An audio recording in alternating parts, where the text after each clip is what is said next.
Hello, my name is Benjamin Fulford, and I'm here to talk to you about the secret government of the United States and why it is the world's largest problem.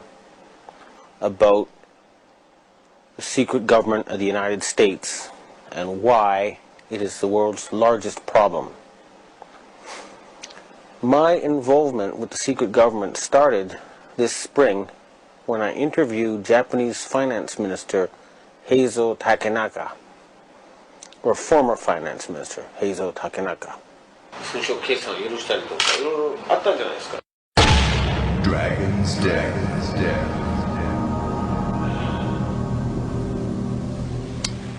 I confronted him with evidence that he had sold out the Japanese financial system to a group of financial companies controlled by David Rockefeller and the Rothschilds. The very next day, I got an email from someone who said he was introduced by Mr. Takenaka and he wanted to meet somebody. The person I met gave me this Freemason badge, and he said to me that he was a professional assassin and that I could either stop exposing people, he said I could either continue exposing people and die at the age of 46, or I could become basically Finance Minister of Japan. Now I have all this proof on tape and video. This is apparently what happens to a lot of people on this planet. They get to a certain level and they're told either you join us or you die. And most of them join them, and that way they get the elite in their pocket. And that's the secret of their control. In my case, I would have probably had to do that too. Although, once I realized I had met an honest, genuine, high-level Freemason who told me there were 13 levels of Freemason above the 33rd degree about their plans to kill people. And they said, yes, there are too many people on the planet. We need to get rid of several billion. There are too many people on the planet. We need to get rid of several billion. And war doesn't seem to work, so we're going to use disease and starvation. Now, I don't know about you, but I couldn't live with something like that.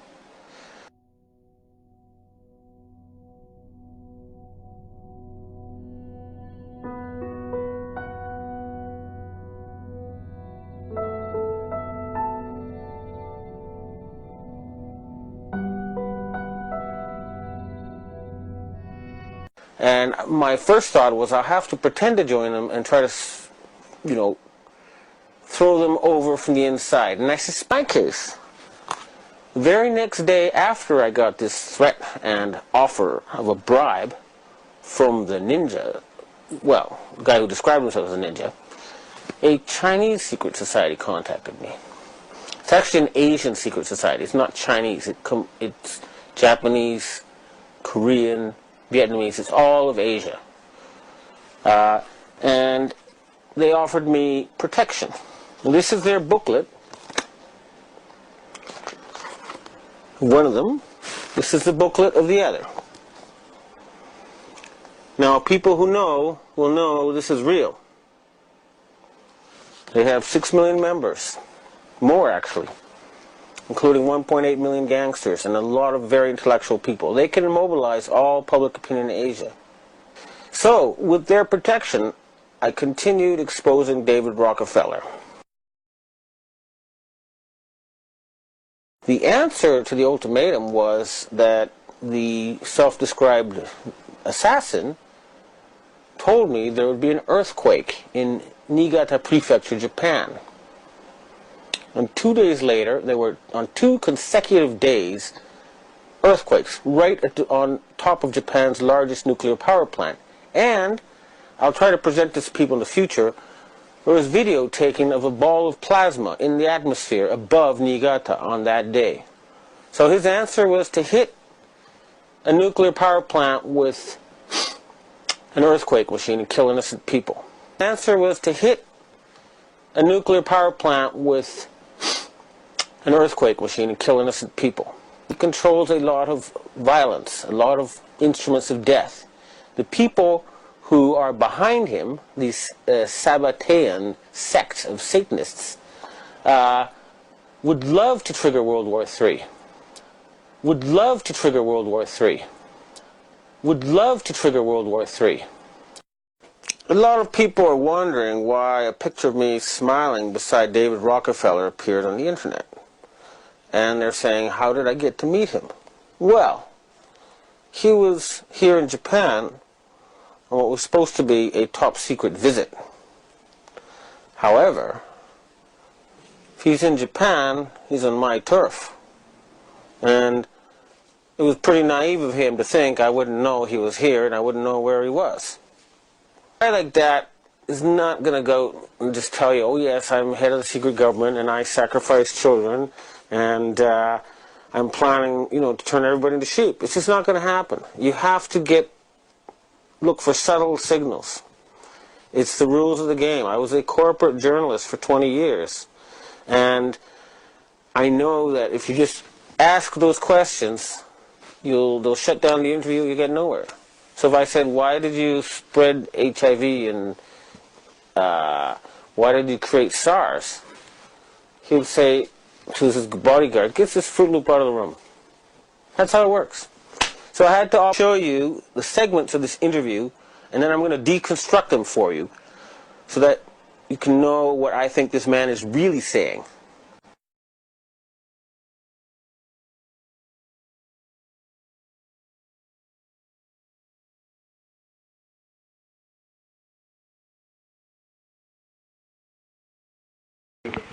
You start though. I know that I've read quotes from you before, and I believe also from your memoirs, where you have said that you would like to see the formation of a world government. What sort of vision do you have for, humanity to stop war and get its act together? So.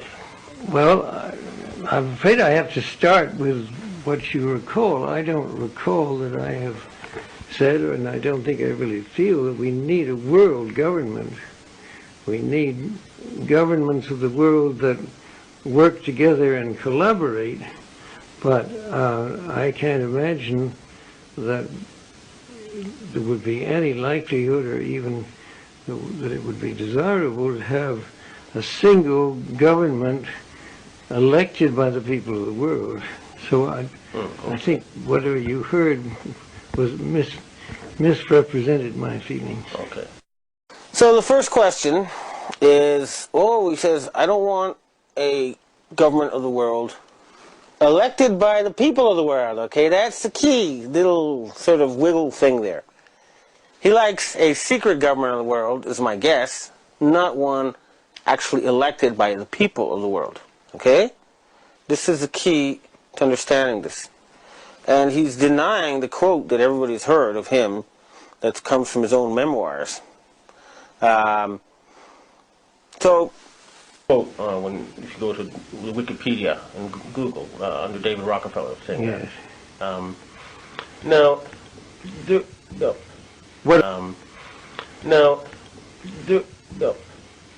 the president or chairman of a fancy PR company, and a guy who looked like heavy-duty Mossad type who could probably kill me in 3 seconds if it ever came to that. I came with a cameraman and myself. Also, it's sort of difficult for me to ask this, but these days conspiracy theories are running rampant on the internet, and I thought you could, metaphorically speaking, take the bull by the horns and, let me ask you confront you with ask you what these people are saying. First of all, they say that you are the secret ruler of the world. What is your response to that? Well, in the first place,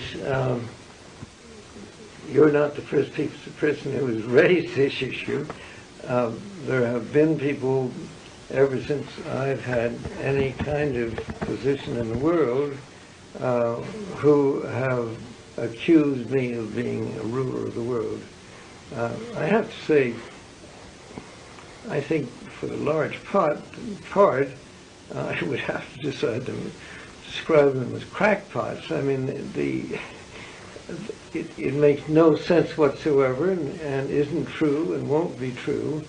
And to raise it as a serious issue seems to me to be irresponsible. Now, you see, that's what happens when you ask a question directly like that, okay? That's the sort of answer you're going to get. Are you the secret ruler of the world? You say, well, no, okay? So, later you'll see why you have to take a more indirect route to get the same response in a different way. So, for now, if you ask the man directly, he's going to deny everything. That's why you have to get a little bit more sneaky, as we shall see.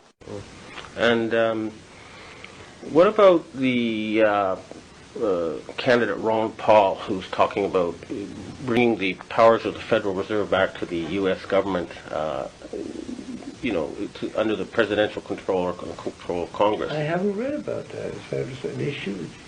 Well, he's one of the Republican. He's a Republican candidate, and that's what he's publicly calling for. So,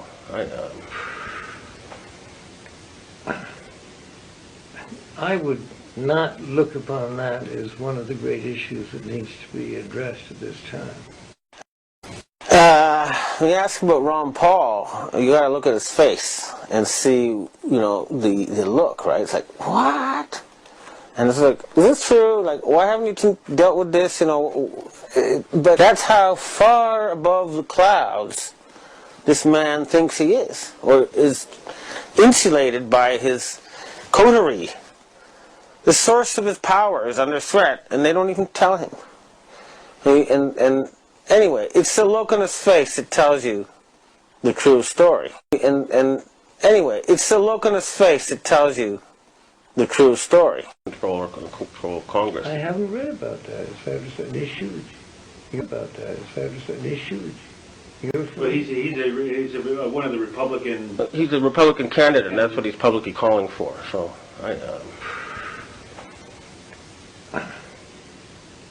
I would not look upon that as one of the great issues that needs to be addressed at this time.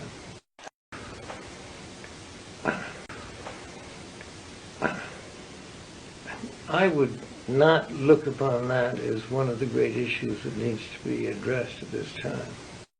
Now, why, you might ask yourself, does his family have close relations with the imperial family of Japan? What reason could there be for that? The emperor doesn't go around meeting anybody. In fact, he hardly meets anybody except very, very senior government officials. So, he's basically there revealing that he is arriving as a secret representative of the secret government of the United States to talk with the secret government of Japan. So here you have it. This is where he's admitting what he's denying earlier.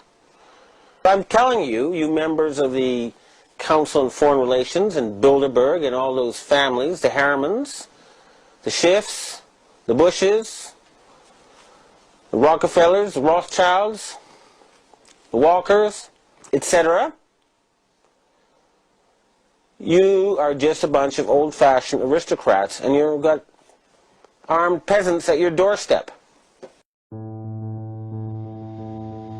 The Sabbatean sect of Satanists would love to trigger World War III.